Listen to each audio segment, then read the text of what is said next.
fellow Toastmasters and honored guests. So, how do I look? Sherlock Holmes. Very comfortable. I actually wore this to work in March of this year. And then afterwards, I went to lunch with some of the teachers, including Jason. Jason is a good-looking guy and fashionable, the kind of guy when women see him, they look at him, turn to each other and say, "Oh my God." And Jason said, "Frank, what's going on? You look like you're homeless." And I thought they were just kidding around, so I didn't think anything of it. But then the next day, my boss saw me and he said, "Frank, I saw you on campus the other day and you look like some kind of mountain man. You're a professor, you should look professorial."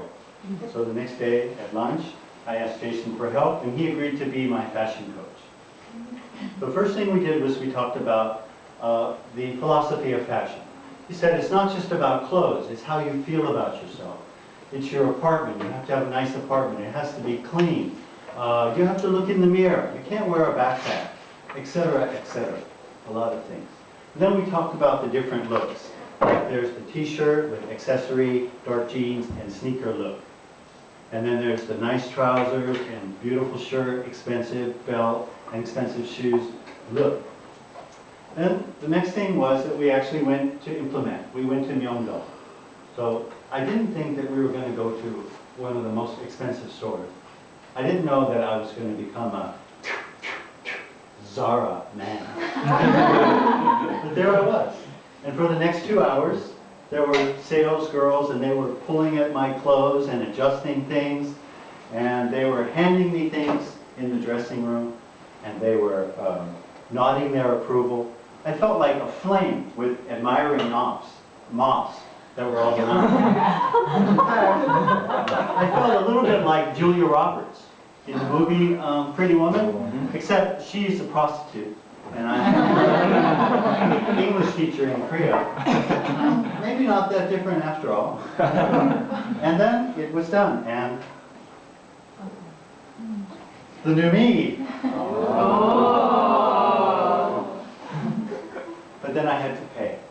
Ouch! Oh, it hurt. Next day, I saw Jason a couple days later. He said, "Frank, how's it going?" I said, "Oh, really good." He said, "So what happened?" And I said, "What do you mean?" And he said, "Frank, you have to wear the clothes." So that night, I went to Hongdae. I put on my best clothes, and I was walking around. And how did I felt terrible. Incoming threat, 11 o'clock, man with cigarette, take evasive action. Warning, warning, drunk students with waffle, danger. I was so nervous I was going to ruin my clothes. And then I looked around and I saw the different looks that there were, like the jeans and the accessory look. And I saw that everybody pretty much looked the same. Everyone looked like me. I was invisible, so it was no good. I knew I had to brainstorm. Where could I wear my clothes? I couldn't wear them to work because I get chalked in my clothes in 5 seconds. I'm like the Charlie Brown character that attracts dirt. And I couldn't wear them as a street musician. That would be confusing, a really well-dressed street musician. And I didn't want to wear them just walking around on the street because I felt invisible.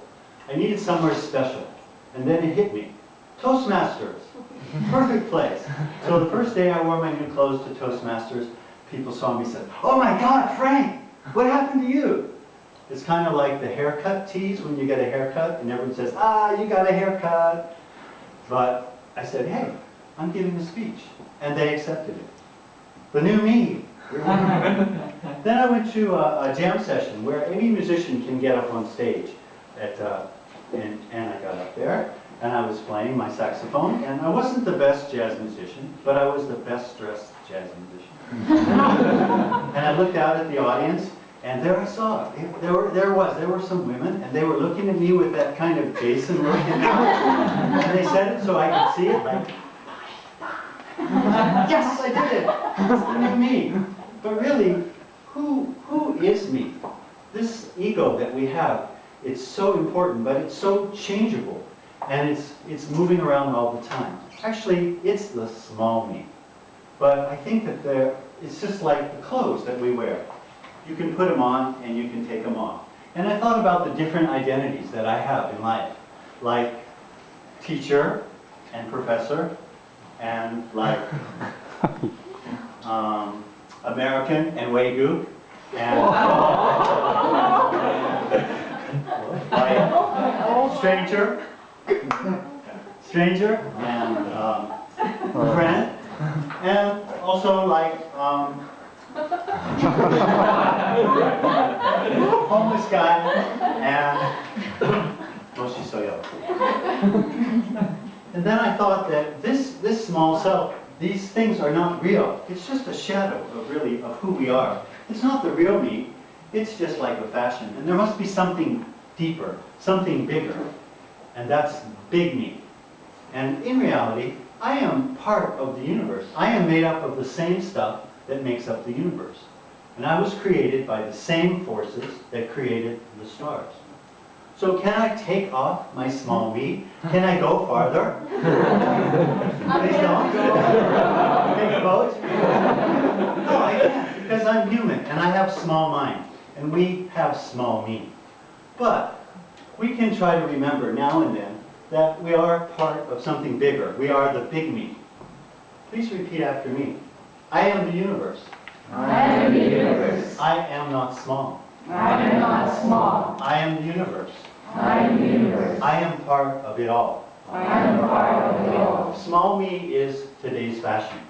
Small me is today's fashion. Big me is forever fantastic. Big me is forever fantastic. I am the universe. I am the universe.